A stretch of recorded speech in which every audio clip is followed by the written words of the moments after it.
पवित्र है। दूसरी बात यह है कि बुद्ध का जो धर्म है वो इस देश के अंदर बड़ी मजबूती और बड़ी तेजी से, अगर आकाश से भी बारिश हो रही हो तो भी लोभी पुरुष को कभी प्राप्त नहीं किया जा सकता। जिस प्रकार उबलते हुए पानी में तरुण बौद्ध धर्म में आ जाता है तो इस संसार को ऐसे प्रकाशित करता है जैसे बादलों से मुक्त होकर चंद्रमा इस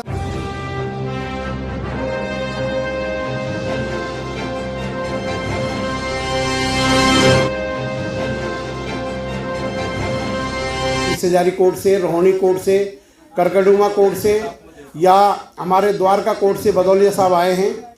हम उन सबका हार्दिक स्वागत करते हैं। दिल्ली बार एसोसिएशन या हमारे ऑनरेबल जज साहब ने जो हमें बुद्ध जयंती के लिए जगह उपलब्ध की है और हमारे जो जज साहब यहाँ पर आए हैं, हम उनका भी हार्दिक स्वागत करते हैं। मेरे साथियों, जो भगवान बुद्ध का धम्म है वो बहुत ज़्यादा पवित्र है। दूसरी बात यह है कि बुद्ध का जो धर्म है वो इस देश के अंदर बड़ी मजबूती और बड़ी तेज़ी से फैल रहा है। आपको मैं बतलाना चाहता हूँ कि जिस प्रकार हिमालय से गिरने वाली धारा को दुनिया की कोई भी ताकत समुद्र में मिलने से नहीं रोक सकती है, उसी प्रकार इस देश के अंदर बौद्ध धर्म को कोई भी ताकत बौद्ध धर्म को फैलने से नहीं रोक सकती है। जितना मुश्किल है एक कुएं को उठाकर पानी पीना, उससे भी ज़्यादा मुश्किल है एक बौद्ध को गुलाम बनाना। मेरे भाइयों मैं कहना चाहता हूँ कि जीसस क्राइस्ट ने एक बार कहा था कि अगर कोई आपके गाल पर चांटा मारे तो आप अपने दूसरे गाल को उसकी तरफ कर दें। तो उनके एक शिष्य ने पूछा कि हमें गाल कितनी बार करना है, तो जीसस क्राइस्ट ने कहा 77 बार करना, 77 बार। लेकिन जब ये बात हम लाओस से जो चीन के फिलोसफर हैं उनसे कहते हैं कि हमने अपना गाल हमें दूसरा गाल उनकी तरफ करना है, तो लाओस से चीन के फिलोसफर कहते हैं अगर आप अपना गाल दूसरी तरफ करते हो तो ये फैसला आप लेते हो कि दूसरे गाल पर चांटा लगवाना है। लेकिन जब ये बात हम फ्रेडरिक नीत्शे जो जर्मन के फिलोसफर हैं, जो हिटलर के गुरु से कहते हैं कि अगर कोई आपके गाल पर चांटा मारता है तो आप किसी के गाल पर चांटा न मारें, क्योंकि आप भी एक तमतमाता चांटा उसके गाल पर मारें, क्योंकि ताकि उसको पता पड़ जाए जिसके गाल पर चांटा मारा है वह भी एक इंसान है। लेकिन जब ये बात हम तथागत गौतम बुद्ध कहते हैं कि अगर आपके गाल पर कोई चांटा मारता है और चांटे के मारने से दुख होता है तो आप किसी के गाल पर चांटा न मारें, क्योंकि चांटे के मारने से दुख होता है। अगर कोई आपको गाली देता है तो आप किसी को गाली ना दें, क्योंकि गाली के देने से दुख होता है। बुद्ध के धर्म का अगर हम सार बहुत छोटे शब्दों में कहें तो वो ये है कि सभी पापों का न करना, पुण्यों का संचय करना, मन को बस में रखना, यही बुद्ध की शिक्षा है।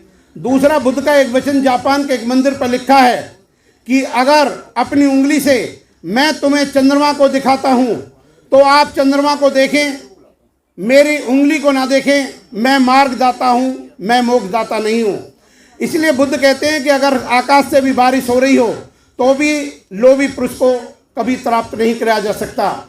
जिस प्रकार उबलते हुए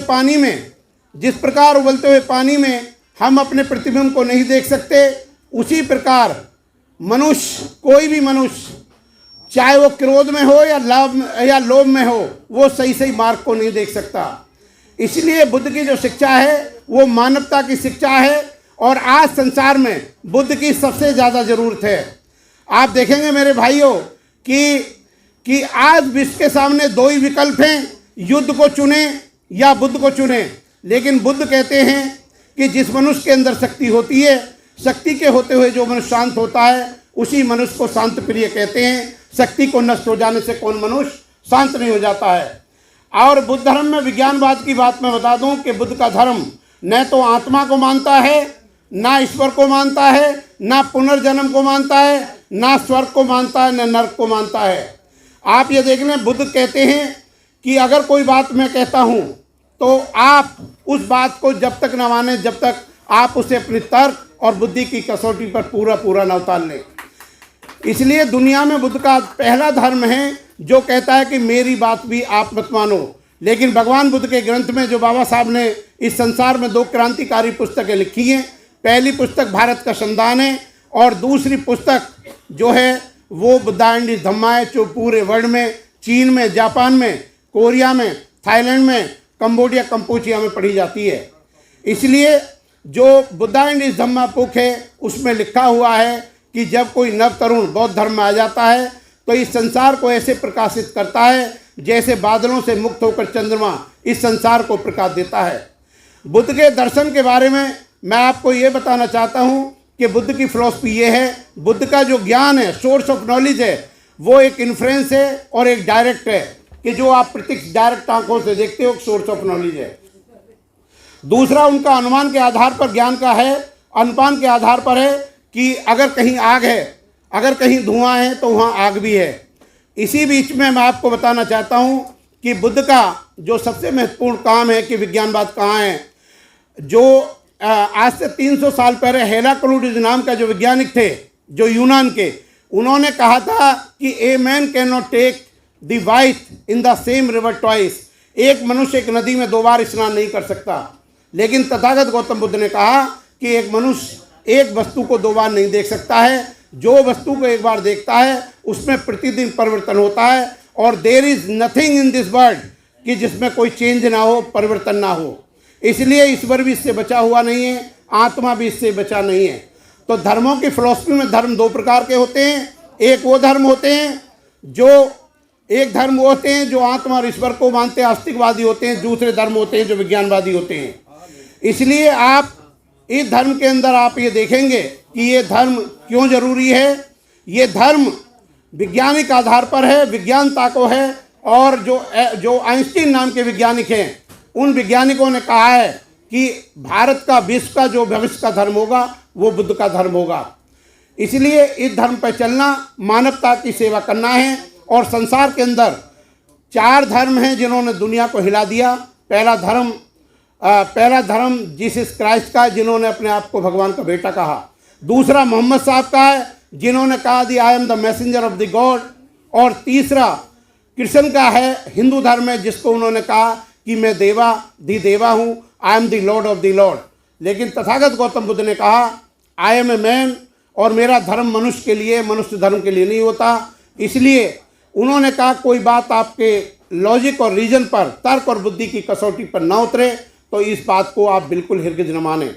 बाबा साहेब डॉक्टर अम्बेडकर ने जो बुद्धं शरणं गच्छामि है, धम्मं शरणं गच्छामि है, इन तीनों बातों को आधुनिक भाषा में कहा कि बुद्ध का मतलब शिक्षित बनो, संगठित बनो और संघर्ष करो। सबसे इम्पोर्टेंट जो कॉन्स्टिट्यूशन को ड्राफ्ट किया गया है वो ज़्यादातर बुद्ध की शिक्षाओं से ही किया गया है कि अगर एक आपसे आप पुण्य करते हो तो दूसरे से आपको पुण्य मिलेगा। तीसरा कारण ये है कि अगर एक आप पाप करते हो तो तुरंत आपको उसका सजा मिलेगी। एग्जाम्पल के लिए जैसे ये है कि पाणा तिपाता बेरमणि शिक्षा पदम समाजामी, मैं किसी प्राणी की हत्या नहीं करूँगा और ना हत्या करने के लिए किसी को प्रेरित करूँगा। अगर किसी का आप मर्डर करते हो तो तुरंत आपको पुलिस गिरफ्तार करने के लिए तैयार है। अगर आप चोरी करते हो, अदिन्न दाना बेरमणि शिक्षा पदम समाजामी, या आप शराब की तस्करी या पीने के लिए करते हो, तो मैं आपको बताना चाहता हूँ कि बुद्ध धर्म का आपसे वही संबंध है जो शरीर का संबंध दिल की धड़कन से होता है। मेरे साथियों, आप प्रचार करिए, लोगों को सुधारिए, और आप बिल्कुल भी कितनी अड़चन आ जाएं, बुद्ध के इस दुनिया के इस सिद्धांत को याद रखिए, मेरा धर्म एक बेड़ी की तरह इन नदी को पार करने के लिए, सिर पर भोजन के ढोने के लिए नहीं है। और इसी बीच में मैं